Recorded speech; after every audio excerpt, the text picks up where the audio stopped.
Hello दोस्तों, welcome to PRT teacher classes. मैं विकास किशोर कौशल आप सभी का स्वागत करता हूं।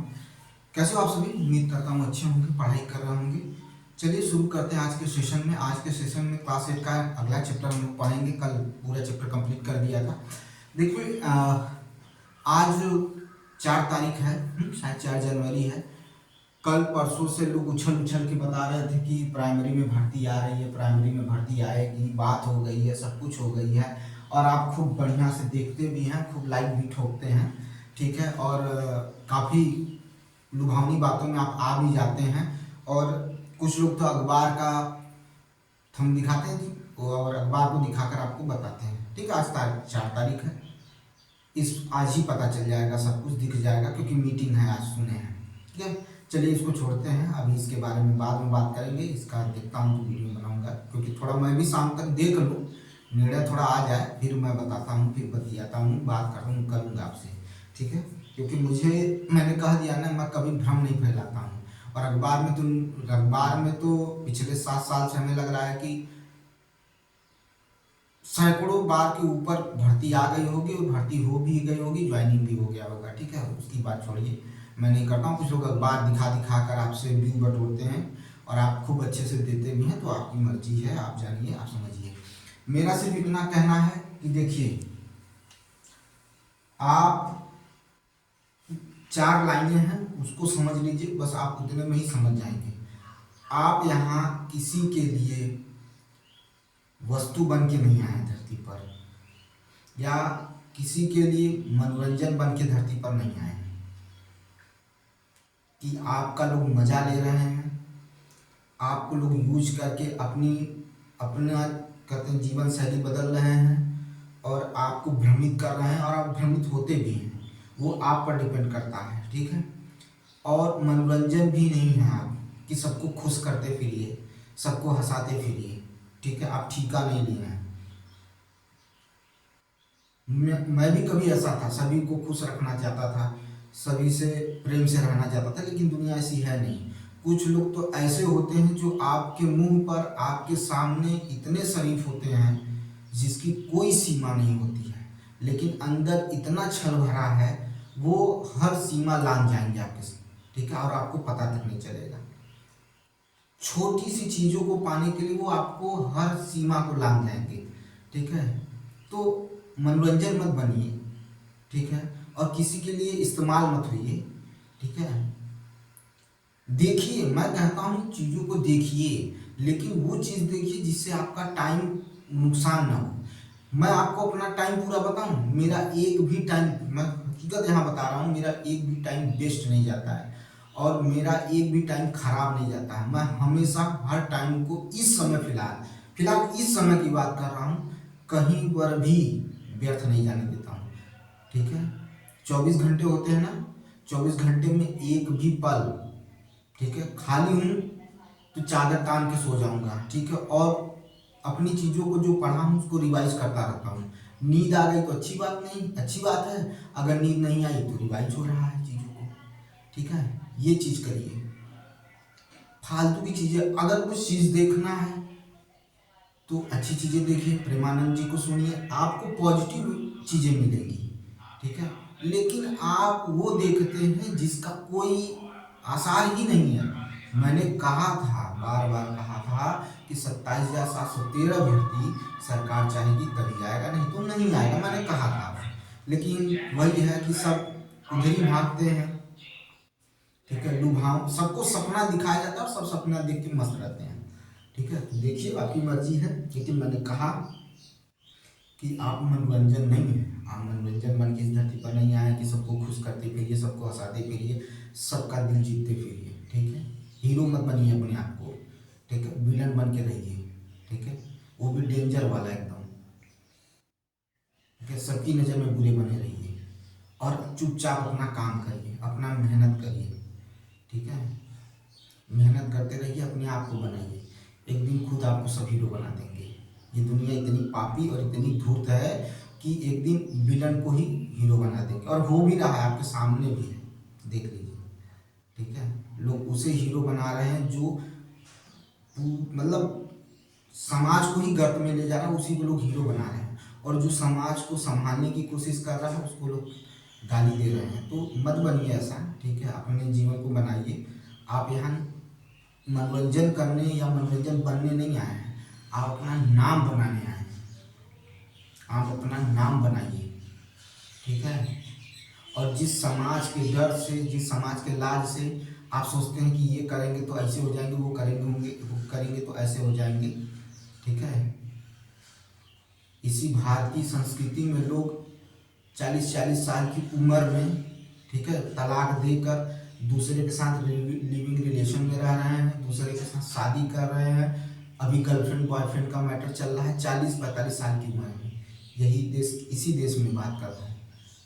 तो इस देश की संस्कृति बाहरी लोगों के लिए जितना है वो है, लेकिन आप अपने देश के अंदर, अपने घर, बहुत लोगों को बुरा लगेगा लेकिन यही सच्चाई है। आप भी समझ लीजिए और संभाल कर अपना काम करिए। आप मजबूत रहेंगे, लोग आपके सामने झुकेंगे, भले ही आप गलत रहिए कोई भी। लेकिन अगर आप मजबूत नहीं है, आपके सामने कोई नहीं झुकेगा। गिड़गिड़ाते रहिए, रोते रहिए, अपने शराफत की गिनती गिनाते रहिए, कोई नहीं सुनने वाला है, ठीक है। वो सब सारी चीज़ें, ये सब ना मेरे सामने गुजर चुकी हैं, ठीक है। इसलिए मैं अब कोई मतलब नहीं रखता हूँ। कोई छूट रहा है, जाओ भाई, शौक से जाओ। बहुत कुछ छोड़ दिया, तुमको भी छोड़ दिया, बहुत रिश्तेदारों को छोड़ दिया, बहुत लोगों को छोड़ दिया, ऐसे ही छोड़ते चला जाऊँगा, ठीक है। क्योंकि अकेला रहना सबसे बढ़िया है और सीख भी लीजिए। सबसे मस्त आनंद, सबसे ज़्यादा आनंद अकेले रहने में है, याद रखिएगा, ठीक है। तो वो चीज़ करिए, फालतू चीज़ों में मत पड़िए, ठीक है। और फालतू, पहली बात तो आप प्रण लीजिए कि हम फालतू चीज़ों को देखने में टाइम व्यर्थ नहीं करेंगे, ठीक है। कोई शादी के बारे में बता रहा है कि नौकरी वालों की, जो नौकरी पा गए हैं उनकी शादी ऐसे हो रही है, जो लड़का नौकरी पा गया उसकी हो रही, जो नहीं पा। अरे अभी आप जब शादी करना ही नहीं है, जब हमें उस चीज़ में जाना ही नहीं है, तो हम उसकी बात क्यों कर रहे हैं। हमें तो अभी हमारा लक्ष्य है नौकरी पाना। 24 साल 25 साल जो भी आपकी एज है, आपका उम्र है नौकरी पाना। तो शादी नहीं हो रही है, वो वीडियो क्यों देख रहे हैं, क्या जरूरत है उसको देखने की। लेकिन आप देखते हैं कि भर भर के व्यू जाता है, लोग बताते हैं कि ऐसे जाता है। मैं नहीं देखता हूँ, मुझे जरूरत ही नहीं है, फालतू चीजें देखने की जरूरत ही नहीं। जब मेरा उधर ध्यान ही नहीं है, जब मेरे काम की चीज ही नहीं, तो मैं उसे क्यों देखूँ। मुझे तो वो देखना है, मैं देखता हूँ, चीजें देखता हूँ जो, लेकिन काम की चीजें होती हैं, जो इस पूरे समाज में, इस पूरी दुनिया में जो हो रहा है, जो वास्तविकता दिखाई जाती है, वो देखता हूँ, ठीक है। और कुछ समय भगवान की शरण में बिताता हूँ, क्योंकि वही वही प्रेम है। वहां से वो आपको रोता नहीं देख सकते हैं, बाकी सब आपको रोता देख सकते हैं। 2 ही 3 लोग हैं जो आपको रोता नहीं देख सकते हैं। ऊपर वाला, जो जिसे आप मन में सच में मानते हैं उनको, तो आपको कभी रोता हुआ नहीं देखेंगे, अगर आप अस्तित्व समझते हैं उनका तब। जो नहीं समझते भाई, उनकी मर्जी, मुझे नहीं पता। एक माँ बाप बस, और कोई आपको खुश देखना ही नहीं चाहता है। समझ में आई बात। एक समय बाद कहना नहीं चाहिए, भाई बहन एक दूसरे से, या भाई भाई एक दूसरे से नफरत करने लगते हैं एक समय बाद, ठीक है। तो याद रखिए, मेहनत करिए, ठीक है। बाकी मनोरंजन करने नहीं आए, एक अस्तित्व बनाने आए हैं, ठीक है। कुत्तों की दौड़ में दौड़ेंगे, कुत्तों में दौड़ेंगे तो कुत्ते ही कहलाएंगे, ठीक है, शेर नहीं कहलाएंगे। कहा गया था, कब आप भी सुने होंगे, कि एक शेर था और एक कुत्ता था, ठीक है। इन दोनों के बीच में, या चीता ही ले लीजिए, इन दोनों के बीच में रेस हुई, ठीक है। कुत्ता बड़ी तेजी से दौड़ा, चीता नहीं दौड़ा। अब उसको अपनी गरिमा का पता है, उसको अपने पद का पता है, उसको अपनी ताकत का पता है, कि मेरी अब दौड़ कुत्तों के साथ होगी। तो समझ जाइए और फालतू चीज़ों पर ध्यान मत दीजिए।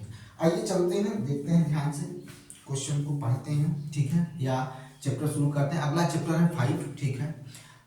इस चैप्टर में जो भी चीज़ें दी हुई हैं, बहुत ही शार्ट में पढ़ाऊंगा, बहुत इंपॉर्टेंट नोट्स बनवाऊंगा जो आपके काम का है। फालतू चीज़ें नहीं पढ़ाऊंगा, फालतू चीज़ों पर बात ही नहीं करना है आपको, ठीक है।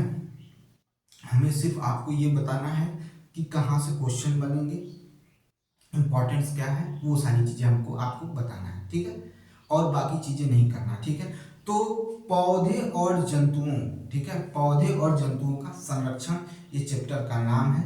कंजर्वेशन ऑफ, ठीक है, एनिमल या प्लांट एंड एनिमल, ठीक है, conservation of plants and animal, यही चैप्टर का नाम है। और ये चैप्टर बहुत इंपॉर्टेंट है। अगर इस चैप्टर को अगर हम पढ़ाना शुरू करें, एक भी प्रदेश के वाइल्ड लाइफ सेंचुरी को, ठीक है, बायोस्फीयर को, ठीक है, नेशनल पार्क को अगर हम लेना शुरू कर देना, तो ये चैप्टर इतना बड़ा है कि 4 दिन में खत्म होगा। अपने आप में ही चैप्टर बड़ा है। लेकिन इस चैप्टर में सिर्फ किस रेंज की बात किया तो एमपी के जो सतपुड़ा रेंज है, ठीक है, पंचमढ़ी जिसकी बात करते हैं, पंचमढ़ी बायोस्फीयर है, उसकी उसकी चर्चा सिर्फ इसमें की गई है।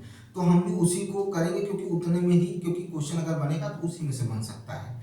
क्योंकि अगर हम पूरे प्रदेश की बात करें तो काजीरंगा है, ठीक है, और आसाम के हैं, ठीक है, और सिक्किम के नेशनल पार्क हैं, जम्मू कश्मीर के हैं, बहुत से हैं, ठीक है, केरल के हैं, ठीक है, तमिलनाडु के हैं, बहुत से हैं। तो बहुत बड़ा चैप्टर हो जाएगा, तो हमें उतना बड़ा लेके नहीं चलना है, ठीक है। इसमें सिर्फ बात किया हुआ है पंचमढ़ी, ठीक है, बायोस्फीयर की बात किया हुआ है, तो हम उसी की बात करेंगे, ठीक है, उसी पर चर्चा करेंगे। उसका कितना क्षेत्रफल है, उसमें कौन कौन से जंतु पाए जाते हैं, उसमें कौन कौन से पेड़ पाए जाते हैं, ठीक है, जैसे जंगली आम पाया जाता है, नीम का पेड़ पाया जाता है, ठीक है, सागौन पाया जाता है, साल का पेड़ पाया जाता है, इसकी चर्चा करेंगे, ठीक है। जंतु में जंगली सूअर पाए जाते हैं, ठीक है, और आपका शेर, बाघ, चीता, इनकी भी बात की गई है, ठीक है, हिरण की बात की गई है। तो इन सब के बारे में चर्चा करेंगे। फिर रेड डाटा बुक के बारे में दिया, उसकी चर्चा करेंगे, उसके बारे में पढ़ेंगे, ठीक है। और उसी पर क्या होगा, चैप्टर खत्म होगा। क्योंकि अगर हम चैप्टर को बढ़ाएंगे तो कहते दिए भाई, अगर हम पूरा पढ़ाने लगे ना, ठीक है, तो बहुत ज़्यादा टाइम ले लेगा, ठीक है। तो हमें जितना दिया है हम उतना ही पढ़ा सकते हैं, उतना ही पढ़ाएंगे, ठीक है। तो आइए शुरू करते हैं। पौधों एवं जंतुओं का संरक्षण। पौधों व जंतुओं का संरक्षण। पौधे व जंतुओं का, पौधों व जंतुओं का संरक्षण दिख रहा है। पौधे व जंतुओं का संरक्षण बहुत नीचे हो गया और बीच में भी हो रहा है।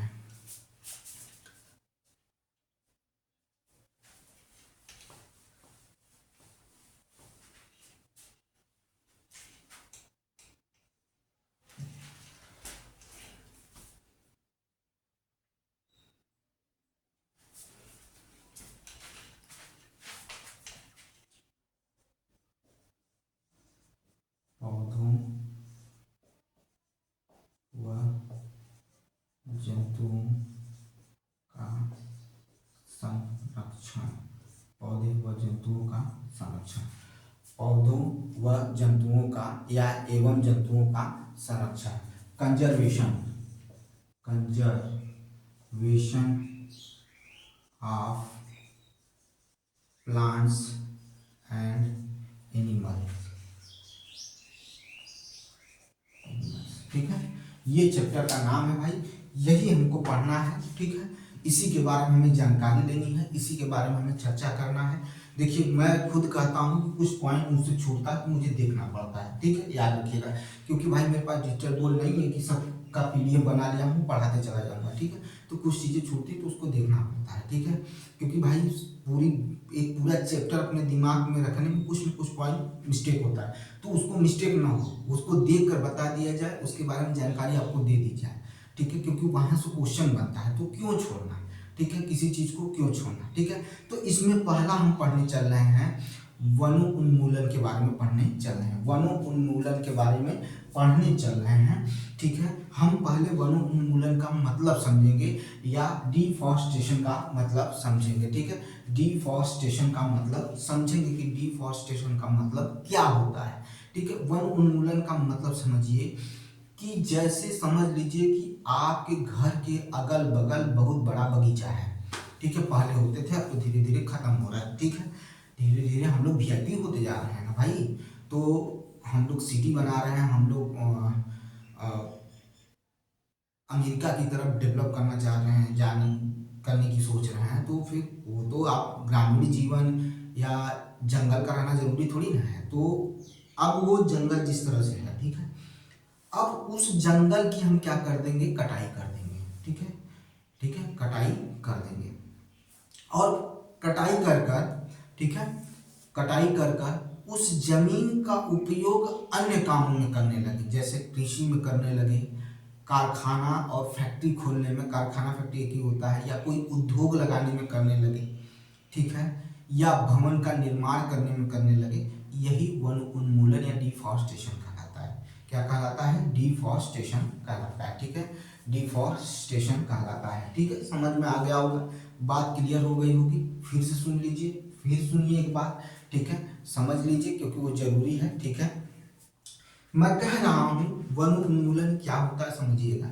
जब हम किसी भी, ठीक है, वन्य जीव कह रहा हूं, या वन को, ठीक है, या किसी भी बड़े वन के क्षेत्र को हम काट कर, ठीक है, उनके पेड़ों को काट कर, वहां के वन्य जीवों को हटाकर, पूरा कटाई कर कर, उसकी सफाई करके उसकी जमीन जो है अन्य कामों में उसका उपयोग करने लगे, ठीक है, कार्यों के लिए उपयोग करने लगे, यही वन उन्मूलन कहलाता है। क्या कहलाता है? वन वन उन्मूलन कहलाता है, ठीक है। समझ में आई बात? अब तो क्लियर है ना।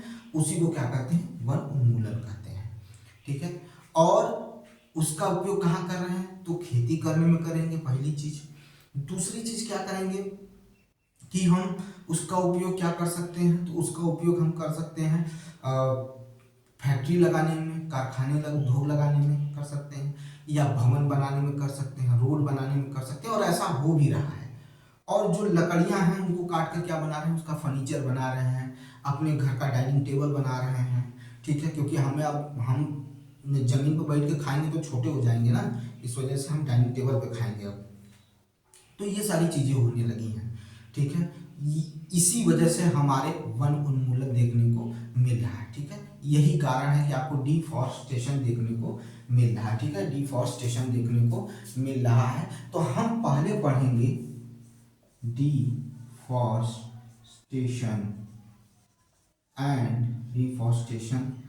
एंड इट्स कॉज, ठीक है, यानी वन उन्मूलन, ठीक है। देख लीजिए, वन उन्मूलन, वन उन्मूलन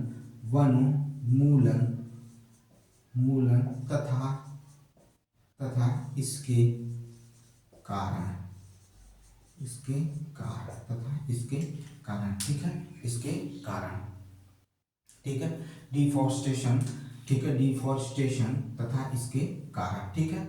समझिएगा, डिफॉरेस्टेशन तथा इसके कारण जो है समझिएगा। मैंने क्या कहा कि वनों की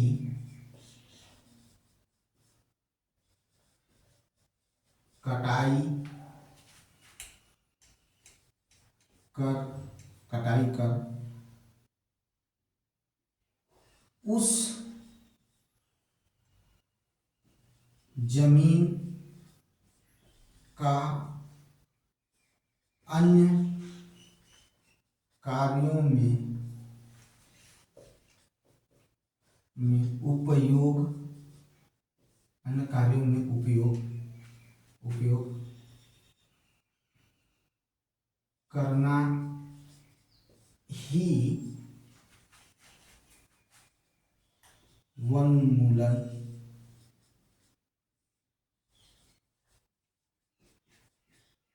कहलाता है। क्या कहलाता है? वन उन्मूलन कहलाता है। कटाई कर, ठीक है, भूमि का या जमीन का अन्य कार्यों में उपयोग करना ही वन उन्मूलन कहलाता है। वन वन उन्मूलन, ठीक है, वन उन्मूलन के निम्नलिखित कारण है, ठीक है, सबके बारे में देख लेते हैं। पहला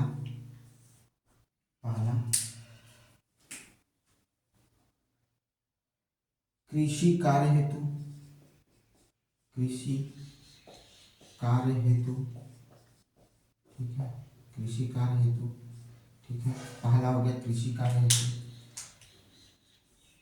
ठीक है। दूसरा हो जाएगा कारखाने, सॉरी, उद्योग एवं कारखानों के लिए, उद्योग व कारखानों खानों के लिए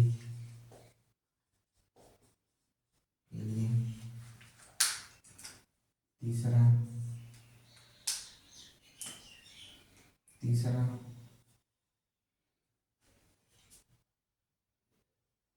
तीसरा लकड़ी लकड़ी का उपयोग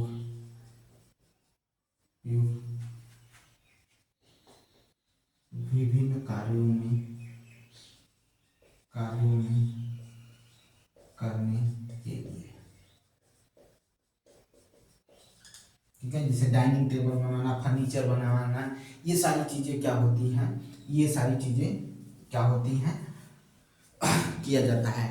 अब मुझे तो मतलब हंसी आता है जब भी जलवायु परिवर्तन या वन्य जीवों के संरक्षण या वनों के संरक्षण के लिए बात करते हैं और कोई भी मतलब कहते हैं कि योजना चलाते हैं तो उस पर बहुत हंसी आती है।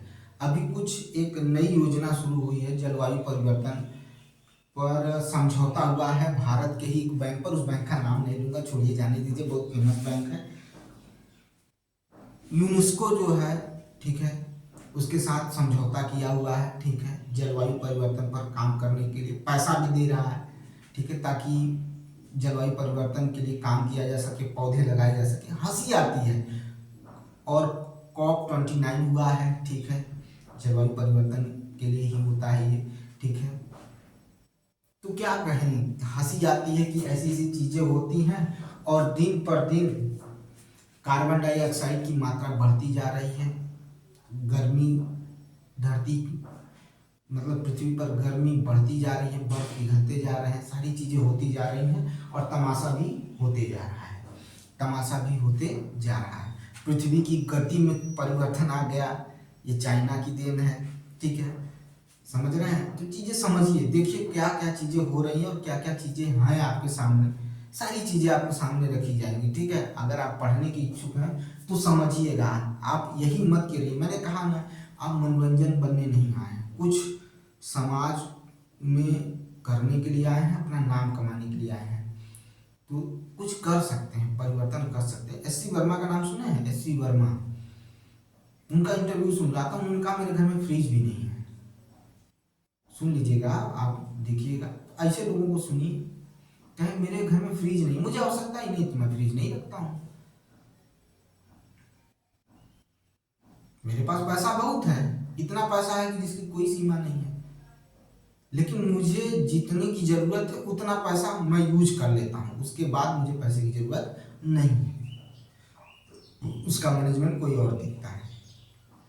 तो ये चीज है, ये सामने है, देख लीजिए। तो ध्यान दीजिएगा, मैंने फिर एक बार चर्चा कर दी है इसके बारे में, ठीक है। ये देख लीजिएगा कि किस तरह से इसके बारे में चर्चा की गई है, देख लीजिए, ठीक है। अरे सॉरी, छोटा पड़ गया है,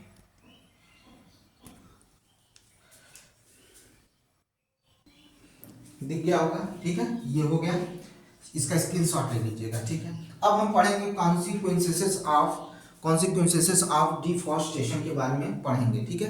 कॉन्सिक्वेंसेस ऑफ डिफॉरेस्टेशन के बारे में पढ़ेंगे। अब सही से करेंगे भाई, घबराइएगा नहीं है, ठीक है। डिफॉरेस्टेशन के बारे में पढ़ेंगे, कॉन्सिक्वेंसेस ऑफ डिफॉरेस्टेशन, ठीक है। यानी इसका मतलब हुआ कि वन उन्मूलन का परिणाम क्या है, ठीक है, उसके कारण हमको क्या मतलब देखने को मिल रहा है, उसके बारे में चर्चा करेंगे, ठीक है। कॉन्सिक्वेंसेस ऑफ डिफॉरेस्टेशन के बारे में पढ़ेंगे, ठीक है। आइए चलते हैं, चर्चा करते हैं, ठीक है।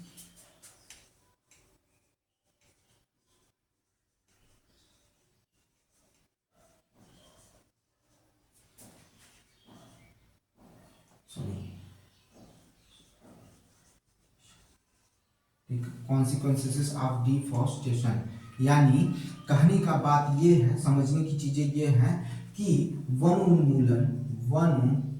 उन्मूलन के परिणाम, ठीक है भाई। अब जब वनों की अंधाधुंध कटाई होगी, वनों को इस तरह से काटा जाएगा तो बहुत चीजें देखने को मिलेगी। पहली बात तो उसमें रह रहे जीव जंतुओं का निवास छीना जाएगा, आवास छीना जाएगा, उन्हें बेघर कर दिया जाएगा। आप उसका परिणाम अगर छोटा सा उदाहरण दूं तो शहर में देखेंगे कि बंदर बहुत परेशान कर रहे हैं। क्यों क्यों परेशान कर रहे हैं भाई? उनका आपने घर छीन लिया, इसलिए परेशान कर रहे हैं, ठीक है? इसलिए आप परेशान हो रहे हैं। उनका घर आप छीने हैं तब परेशान कर रहे हैं, ऐसे नहीं परेशान कर रहे हैं, ठीक है? तो एक चीज तो ये हो गया कि उन जो जीव हैं, वन्य जीव हैं, वो समाप्ति की तरफ हैं, काफी चीजें समाप्त हो गई, इसीलिए तो रेड डाटा बुक बनाया गया है। और बात करते हैं जलवायु परिवर्तन COP 29 की। 2024 का COP 29 कहाँ हुआ? अजरबैजान में, अजरबैजान के बाकू में हुआ है, ठीक है? जलवायु परिवर्तन की बात करते हैं, चर्चा कर रहे हैं, ठीक है? यूनिसेफ उस पर खर्चा कर रहा है, ठीक है? इंडस बैंक हमारे देश का ही है, ठीक है? उसने इस पर, मैं नाम नहीं लेना चाह रहा था, ले लिया, लीजिए, ठीक है? के साथ समझौता किया है कि जलवायु परिवर्तन पर हम काम करेंगे, पैसा दे रहा है यूनिसेफ, ठीक है? ये चीज देख लीजिए। और COP 30 जो है 2025 में होगा, कहाँ होगा? ब्राजील में होगा, ठीक है? COP 30 जो होगा वो ब्राजील में होगा। और 29 हो के खाली हो गया। और क्या प्रभाव प्रभाव पड़ा? कोई प्रभाव पड़ रहा? नहीं पड़ रहा। अंधाधुंध कटाई हो रही है पेड़ों की। और फिर उसके बाद कहेंगे कि भैया हम फला कर रहे हैं, हम ढिका कर रहे हैं, हम ये कर रहे हैं, हम वो कर रहे हैं, ठीक है? आप कुछ नहीं कर रहे हैं। पूरा विश्व को मैं कह रहा हूँ, कोई कुछ नहीं कर रहा है इस चीज पर, ठीक है? और इसका परिणाम देखने को मिलेगा, तैयार रहिए, देखने को मिलेगा, ठीक है? और अच्छा भी है, होना भी चाहिए, ठीक है? जैसा करेंगे वैसा भरेंगे, चाहे हम रहे चाहे कोई भी रहे, ठीक है? तो सुनिएगा ध्यान से। अब यार अब समझिएगा, चीजों को समझिएगा। मैंने बता दिया कि जीव जंतुओं का आवास, ठीक है, ठीक है, उनके भरण पोषण की जगह छीन ली जाएगी, पहली चीज। अब जरा एक चीज याद रखिए, टेक्निकल चीजों को और तर्क की चीजों को समझिए। ये है CO2, ठीक है? सुनिएगा ध्यान से, ये CO2 है। अब भाई जरा बताइए कि जो पौधे होते हैं CO2 को लेते हैं, ग्रहण करते हैं। जब इनकी संख्या कम होगी पौधों की, तो जाहिर सी बात है इसकी मात्रा बढ़ेगी, इसकी मात्रा बढ़ेगी। और जब इसकी मात्रा बढ़ेगी, जो पृथ्वी पर जो भी ताप आ रहा है, ठीक है, हम आपको सरल शब्दों में समझा रहे हैं, अगर इस एशियाटिक शब्दों में चलेंगे तो वो अलग है। तो जो ताप आ रहा है, इसकी वजह से वो वापस नहीं जा पाएगा, बल्कि यहीं पर रहेगा। और ये उसको क्या करेगा? बढ़ाने का काम करेगा। तो पृथ्वी का टेम्परेचर भी तो बढ़ेगा। जब ताप बढ़ रहा है तो टेम्परेचर, वही तो बात है, बढ़ेगा, बढ़ेगा, ठीक है? और जब बढ़ेगा तो ग्लोबल वार्मिंग जैसी चीजें होंगी, बर्फ जल्दी पिघलेंगे, ठीक है, तटीय क्षेत्र डूबना शुरू हो जाएंगे, ठीक है, नाना प्रकार की चीजें देखने को आपको मिलेंगी, ठीक है? समझ में आई बात? फिर से समझिएगा। जब हमारे वृक्ष काटे जाएंगे तो इसकी मात्रा जाहिर सी बात है बढ़े, क्योंकि इसी को तो लेकर वो भोजन बनाते हैं, ठीक है, और बदले में हमें ऑक्सीजन देते हैं। तो ऑक्सीजन कम होगा, ऑक्सीजन क्या हो जाएगा? कम हो जाएगा, ठीक है, ऑक्सीजन कम हो जाएगा और ये बढ़ना शुरू कर देगा। और ये जब बढ़ना शुरू करेगा तो इसकी वजह से क्या हो जाएगा?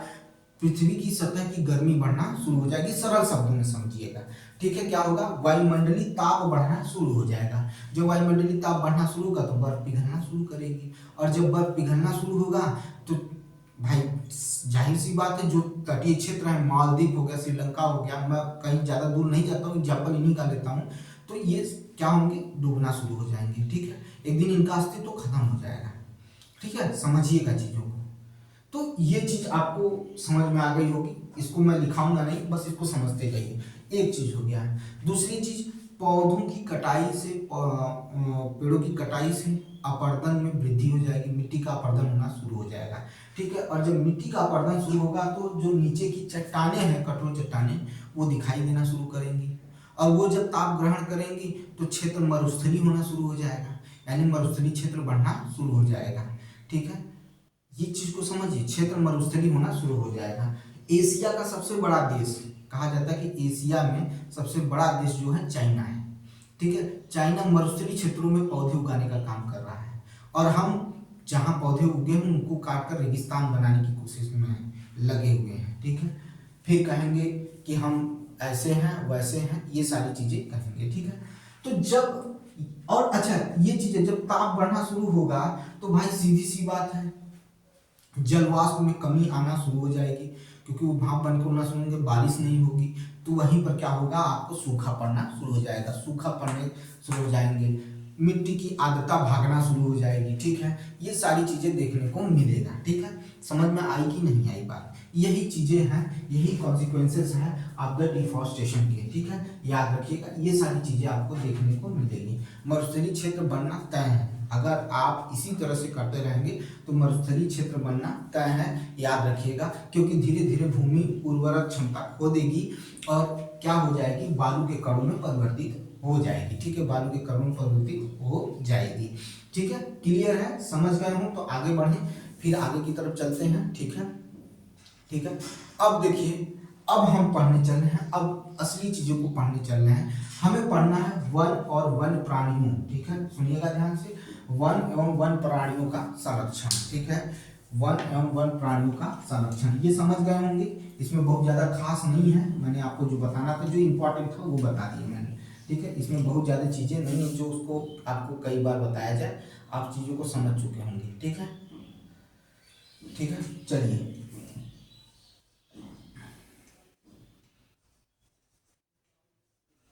Conservation of forest and wild life.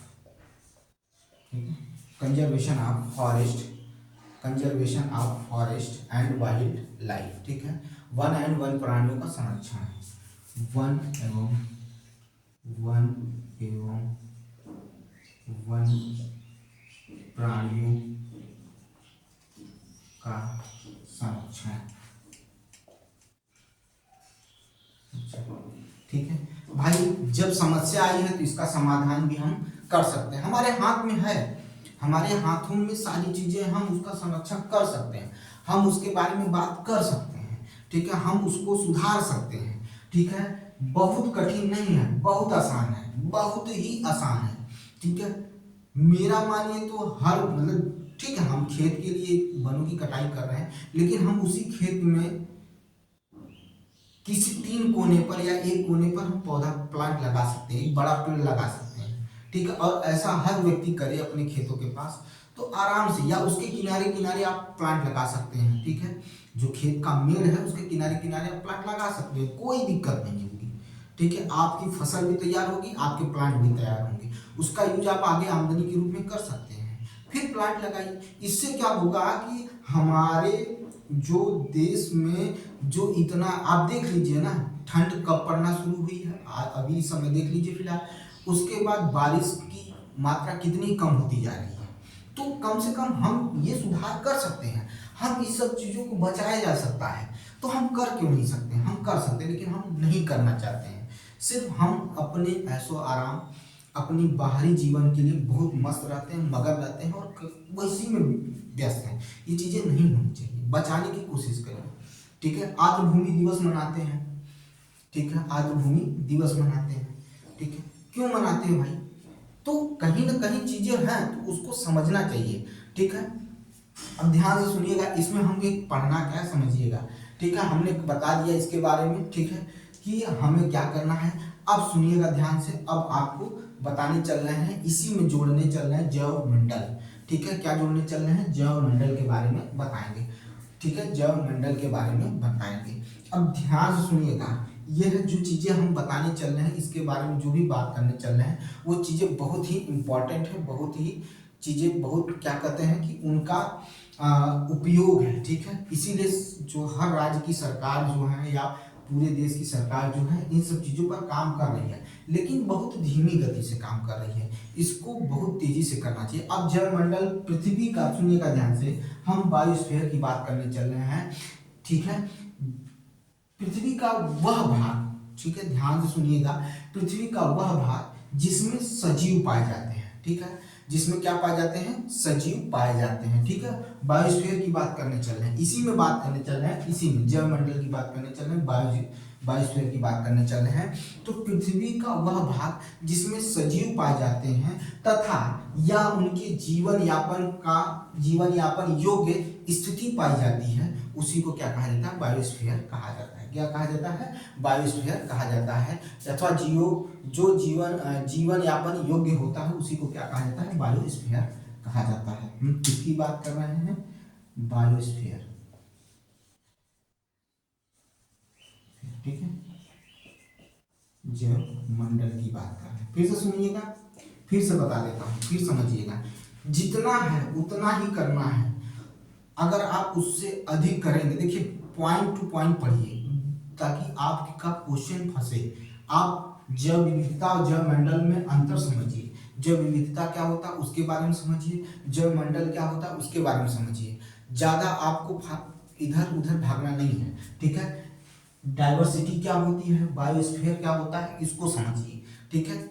ऐसा नहीं है कि हमें उसका उसमें मिला दिया, इसमें, क्योंकि यही पकड़ना है, यहीं पर इस चीज को पकड़ना, क्योंकि लोग इसी में अंतर नहीं कर पाते हैं। जैव मंडल क्या होता है वो नहीं समझ पाते हैं, जैव मंडल पृथ्वी का अर्थ क्या होता है वो नहीं समझ पाते हैं, जैव विविधता क्या होती है वो नहीं समझ पाते हैं। हमको यही समझना है, ठीक है। तो सुनिएगा, जैव मंडल के बारे में फिर से सुनिएगा, जैव मंडल क्या होता है उसके बारे में फिर से सुनिएगा। जहां पर सजीव पाए जाते हैं, क्या बोला, जहां पर सजीव पाए जाते हैं, ठीक है।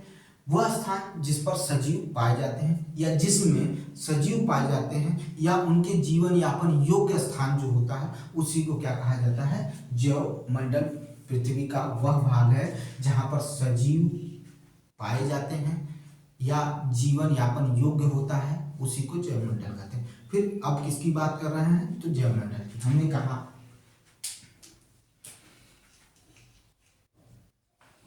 जैव मंडल पृथ्वी का वह भाग है जिसमें सजीव पाए जाते हैं जो या जो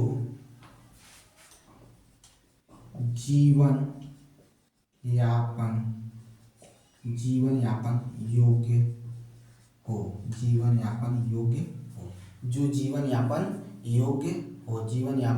योग्य हो, ठीक है। समझ में आया कि नहीं आया, समझ में आया कि नहीं आया, पहले इसको समझिए, ठीक है। जैव मंडल पृथ्वी का वह भाग है जिसमें सजीव पाए जाते हैं या जो क्या होता है, जीवन यापन योग्य होता है, ठीक है। ये समझ में आया कि नहीं आया। अब हम बायोलॉजिकल डाइवर्सिटी के बारे में समझेंगे, जैव विविधता के बारे में समझेंगे, जैव विविधता के बारे में समझेंगे। देखिए मैं बार बार किसी चीज को बार बार बोल रहा हूँ तो इसका मतलब यही है कि वहां से क्वेश्चन आ सकते हैं, अंतर क्या होता है उसको समझ लीजिए, ठीक है। तो अब जैव विविधता यानी बायोलॉजिकल डाइवर्सिटी के बारे में सुनिएगा ध्यान से, क्या कहने चल रहा हूँ समझिए, क्योंकि यहाँ पर अंतर संबंध के बारे में बताया जाएगा, ठीक है। जीवों के अंतर संबंध, पौधों के साथ अंतर संबंध के बारे में बात किया जाएगा, ठीक है। तो ध्यान से सुनिएगा, इससे वो बिल्कुल अलग है, ठीक है, समझिएगा। देखिए कह रहा है कि पृथ्वी पर पाए जाने वाले विभिन्न जीव की प्राणियां जो होते हैं, जो विभिन्न जीवों की प्रजातियां जो होती हैं, ठीक है। पृथ्वी पर पाए जाने वाले विभिन्न जीवों की प्रजातियां एवं या उनके, ठीक है, पारस्परिक संबंध, ठीक है, एवं पर्यावरण से उनका संबंध क्या कहलाता है, जैव विविधता कहलाता है, बायोलॉजिकल डाइवर्सिटी कहलाता है। फिर से समझिएगा कि पृथ्वी पर पाए जाने वाले जीवों की प्रजातियां तथा उनके बीच का संबंध, ठीक है। पृथ्वी पर पाए जाने वाले जीवों की प्रजातियां, उनके पारस्परिक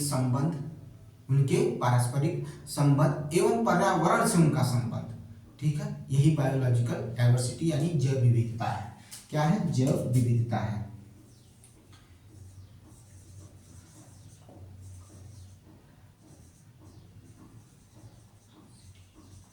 ठीक है।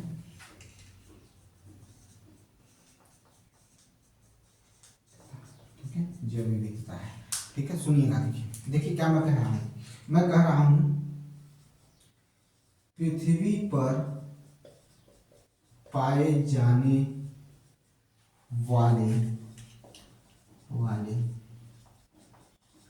जीवों की प्रजातियां जातियां पृथ्वी पर पाए जाने वाले जीवों की प्रजातियां, ठीक है, कामा हो गया, उनके उनके पारस्परिक पारस्परिक संबंध संबंध संबंध एवं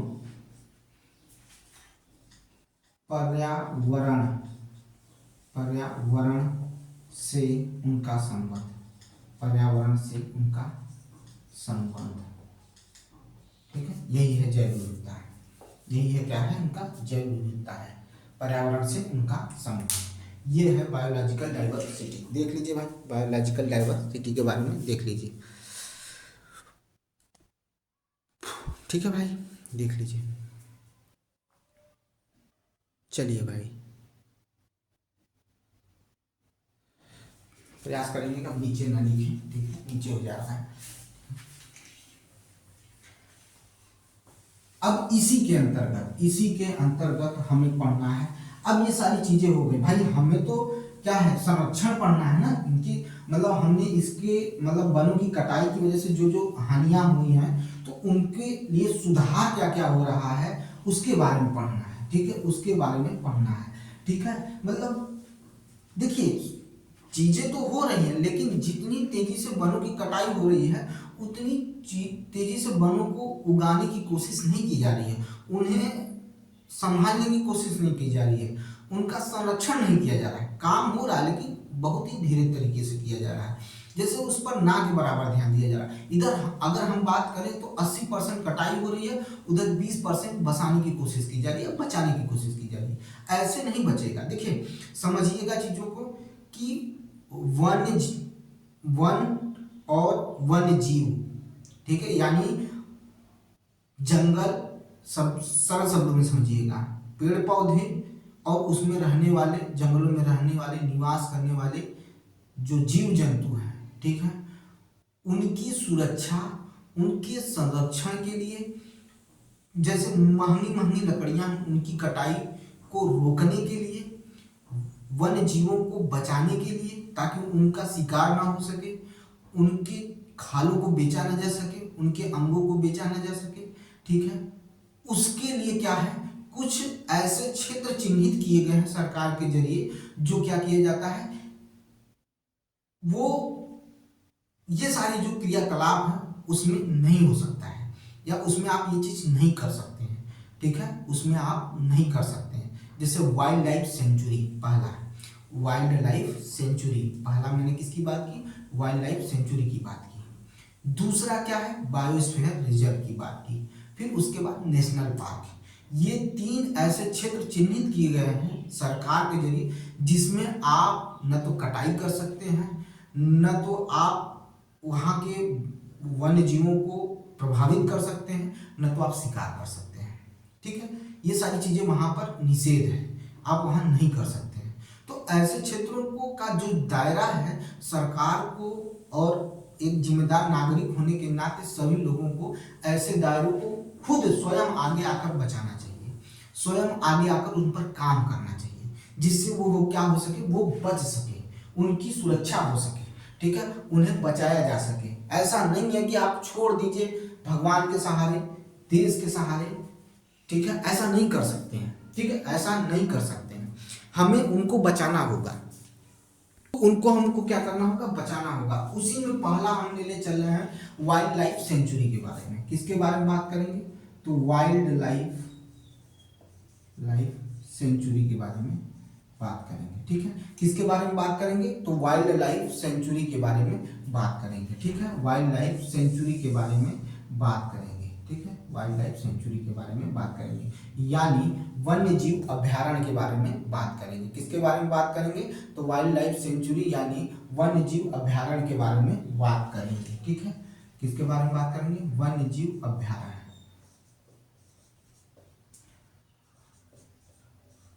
ठीक है, वन्य जीव अभ्यारण्य के बारे में बात करेंगे, ठीक है। तो चलिए वाइल्ड लाइफ सेंचुरी के बारे में बात करते हैं। देखिए 2024 के डाटा के अनुसार 573 इनकी संख्या है।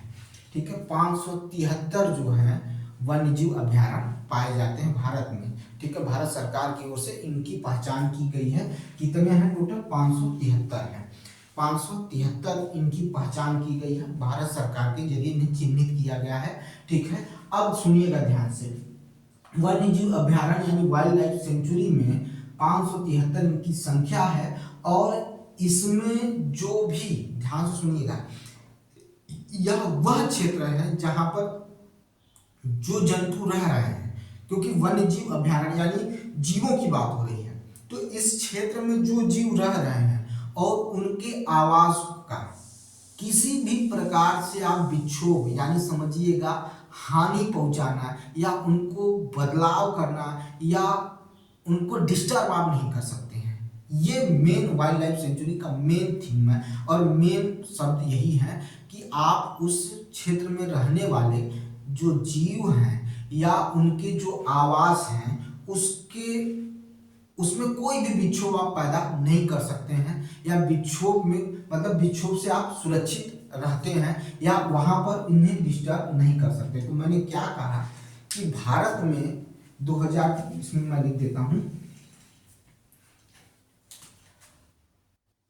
भारत में इनकी संख्या 573 है। वन्य जीव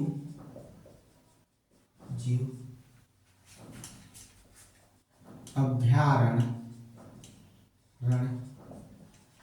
का मुख्य अर्थ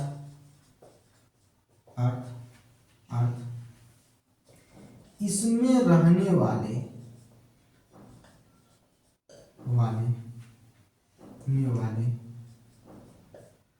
जीव व उनके आवास को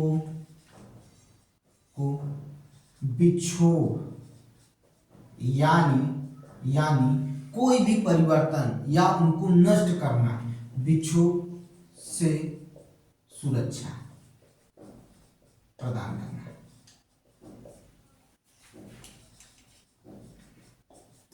ठीक है भाई, ये चीज है, इसको देख लीजिए आराम से। ठीक है भाई, समझ में आई बात? इतना समझ लीजिए, भारत में इनकी संख्या 573 है, ये याद रखिएगा। ठीक है, मैं चाहूँ तो इसमें बहुत चीजें जोड़ सकता हूँ, लेकिन ये चैप्टर बड़ा हो जाएगा। अभी ये देखिए 2 पार्ट में, ये चैप्टर 2 पार्ट में मैं पढ़ाऊंगा। ठीक है, क्योंकि बहुत आराम से समझाना बहुत इंपॉर्टेंट है। ठीक है, इस वजह से तो, और इसका अर्थ, वन्य जीव अभ्यारण्य का अर्थ जरूर समझ लीजिएगा, क्योंकि इस अभी नेशनल पार्क के बारे में बताऊंगा तो दोनों चीजें अलग हैं, तो उनको समझना जरूरी है। तो आइए चलते हैं नेशनल पार्क के बारे में, चलते हैं राष्ट्रीय उद्यान के बारे में बात करते हैं। ठीक है, आइए देखते हैं नेशनल पार्क।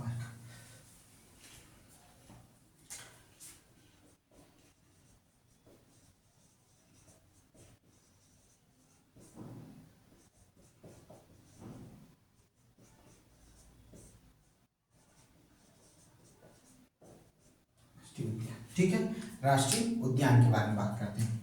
इनकी संख्या भारत में 106 चिन्हित की गई है। इनकी संख्या भारत में 106 चिन्हित की गई है। काजीरंगा नेशनल पार्क, ठीक है, काजीरंगा नेशनल पार्क हो गया, रणथंभौर नेशनल पार्क हो गया। ठीक है, इस तरह से सुंदरबन है, ठीक है, नेशनल पार्क है। ये सारे क्या है? नेशनल पार्क है, बहुत सारे हैं। उनको अगर आगे मिलता है तो हम उसके बारे में बात करेंगे, लेकिन जितना इसमें दिया है उसमें थोड़ी थोड़ी चीजों को और जोड़कर मैं बता दे रहा हूँ। तो 106 इनकी संख्या चिन्हित की गई है भारत में। ठीक है, याद रखिएगा, इनकी संख्या 106 चिन्हित की गई है। अच्छा, ये इसका मेन मीनिंग क्या है? नेशनल पार्क का मेन मीनिंग क्या है तो समझिएगा, वन्य जंतु, ठीक है, यानी वनों में रहने वाले जंतु जो यहाँ इस आरक्षित क्षेत्र में रह रहे हैं, इस आरक्षित क्षेत्र में रह रहे हैं, तो वहां पर वो स्वतंत्रता पूर्वक रहेंगे, और उनके प्राकृतिक संसाधनों का, जो उस क्षेत्र में जो प्राकृतिक संसाधन है उसका वो उपयोग कर सकते हैं। कौन कर सकता है? तो वन्य जीव कर सकते हैं। इसीलिए क्या किया गया है, नेशनल पार्क का क्या किया गया, चिन्हित किया गया और नेशनल पार्क बनाए गए हैं। तो इनकी संख्या हम लिखेंगे, इनकी संख्या भारत में 106 है, ठीक है।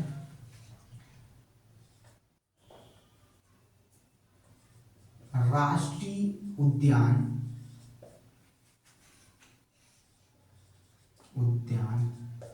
राष्ट्रीय उद्यान, ठीक है, राष्ट्रीय उद्यान का अर्थ है कि वन्य जीव जहां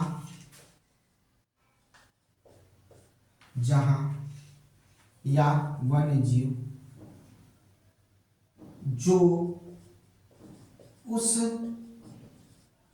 क्षेत्र में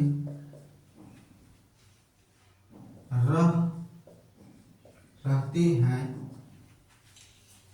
या निवास करते हैं, वो वहां के प्राकृतिक संसाधनों का उपयोग स्वतंत्रता पूर्वक कर सकते हैं। थोड़ा सा बड़ा हो गया, मैंने डिफिनीशन को थोड़ा सा बड़ा कर दिया, लेकिन ये आपके समझने के लिए ही है।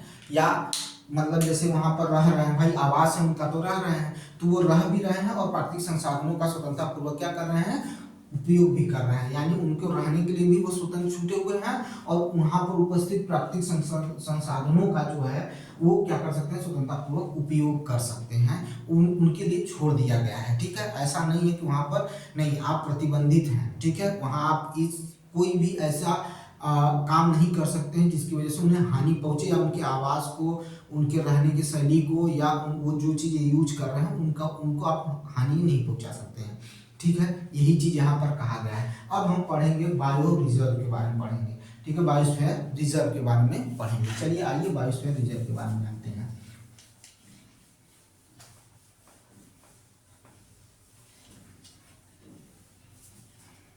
बायोस्फीयर रिजर्व, जैव मंडल आरक्षित क्षेत्र,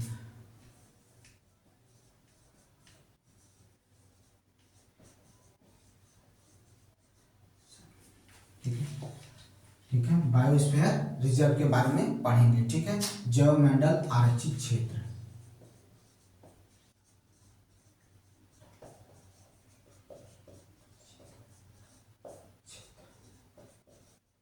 ठीक है। इसमें थोड़ी सी कहते हैं कि थोड़ा सा सहूलियत दिया गया है मानव के लिए भी।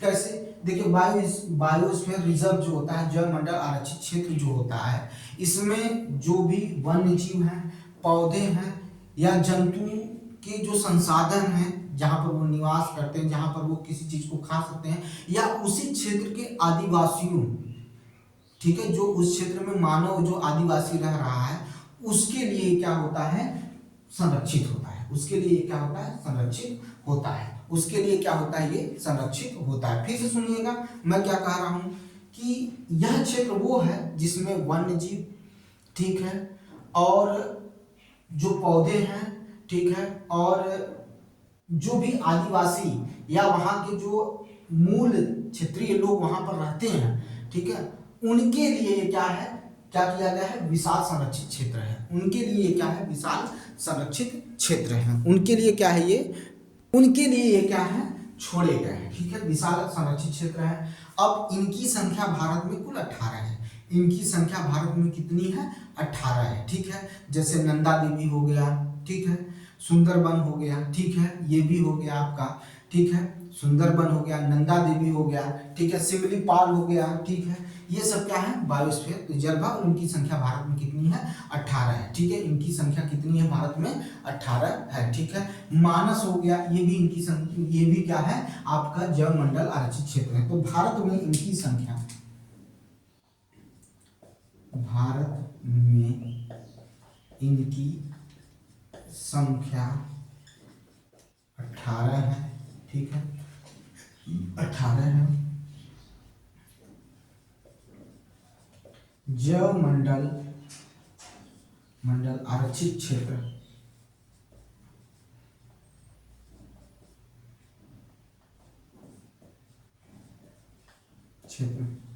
का अर्थ है कि वन्य जीव, पौधे तथा वन्य जीव, पौधे तथा जंतु संसाधनों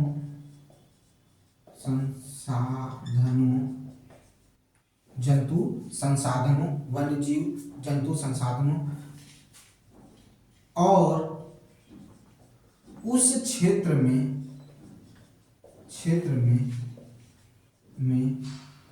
रहने वाले आदिवासी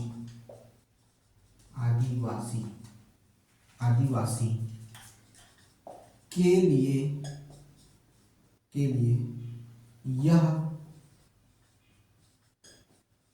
विशाल क्षेत्र संरक्षित है।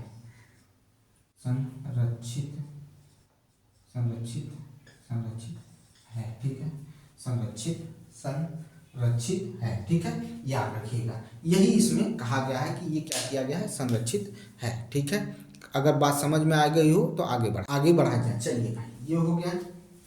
देखिए, अब हम इसी कड़ी में एनसीईआरटी का ही अगला पॉइंट है, इसी को आगे बढ़ाया गया है। और इसी में मैंने कहा था ना कि आपको मैं पूरा अगर पढ़ाना शुरू करूंगा, 18 के बारे में बताना शुरू करूंगा, तो ये क्लास बड़ी लंबी हो जाएगी। वैसे भी ये क्लास 2 पार्ट में बनेगी, याद रखिएगा, ये क्लास जो होगी 2 पार्ट में ही बनने वाली है, क्योंकि एक पार्ट में खत्म नहीं होना, क्योंकि आपको इंपॉर्टेंट चीजें बतानी है। ठीक है, अब इसी में बायोस्फीयर रिजर्व में मध्य प्रदेश का जो पंचमढ़ी बायोस्फीयर रिजर्व है उसके बारे में हमें पढ़ना है। ठीक है, आज उसके बारे में सुन लेते हैं, कल इसके बारे में नोट करेंगे। ठीक है, पंचमढ़ी जो पंचमढ़ी बायोस्फीयर रिजर्व जो है, इसे भारत सरकार ने 1999 में चिन्हित किया। ठीक है, गैर आरक्षित क्षेत्र के रूप में इसे 1999 में इसे क्या किया, चिन्हित किया।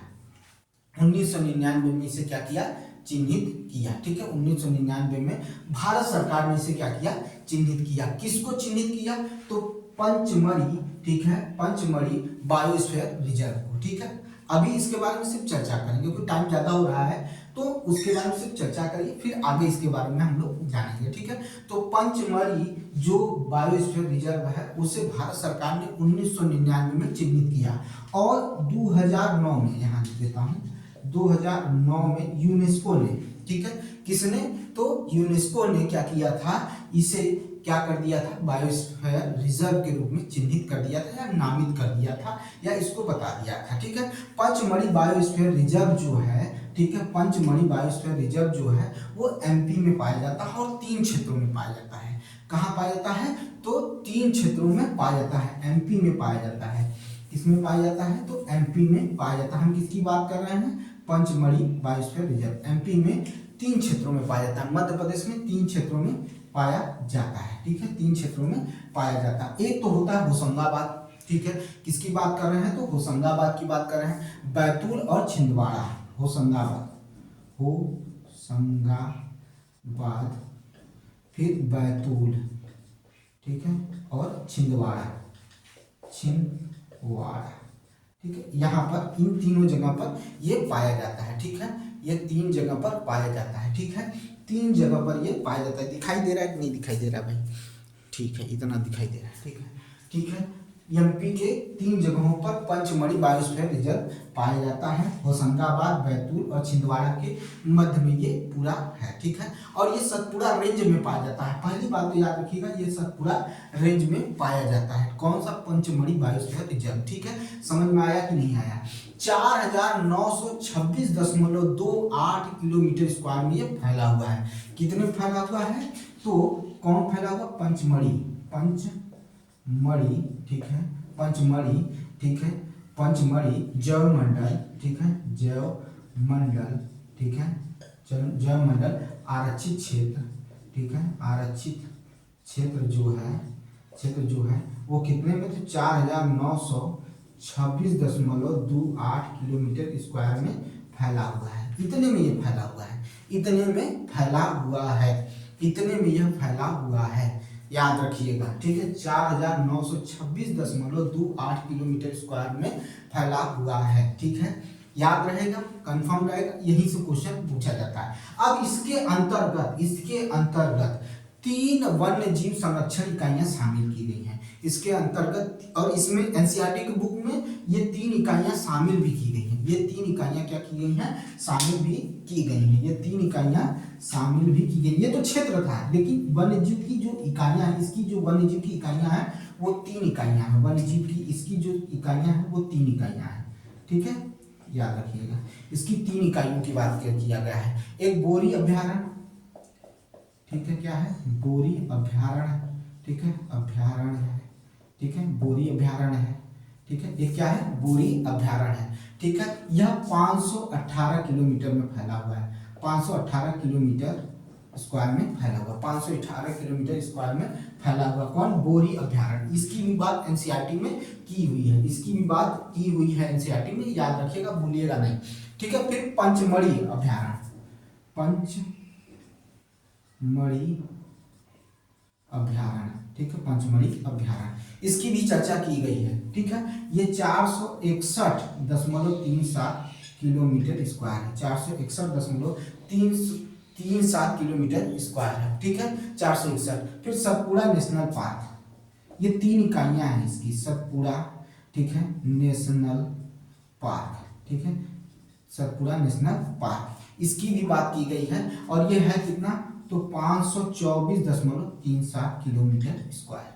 ये 3 चीजें इसमें की गई हैं, देख लीजिए ध्यान से, ठीक है। ये 3 इकाइयों की चर्चा इसमें की गई है, ठीक है। मैंने बता दिया कि इसका जो क्षेत्र है वो होशंगाबाद, बैतूल, ठीक है, फिर छिंदवाड़ा का क्षेत्र लेकर ये बनाया गया है। इसका कुल जो क्षेत्रफल है वो 4926.28 वर्ग किलोमीटर स्क्वायर है, ठीक है, याद रखिएगा।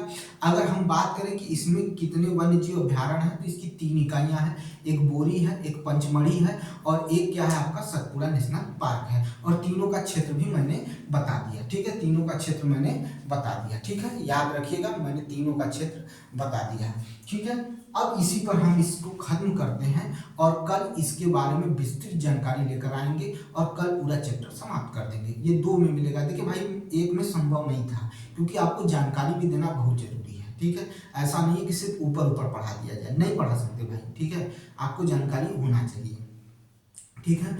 तो आपको बस इतना कहना है, आपसे अनुरोध है कि ज़्यादा से ज़्यादा लोगों तक शेयर करिए, सब्सक्राइब करिए मेरा चैनल। ऑथेंटिक न्यूज चाहते हैं, सही जानकारी चाहते हैं तो बाकी आपकी इच्छा, ठीक है। और बाकी जितने लोग जुड़े हैं उनका बहुत अभिनंदन है। एक परिवार की तरह हम लोग हैं और काम करेंगे, ठीक है। मिलते हैं नेक्स्ट वीडियो में। बहुत बहुत धन्यवाद।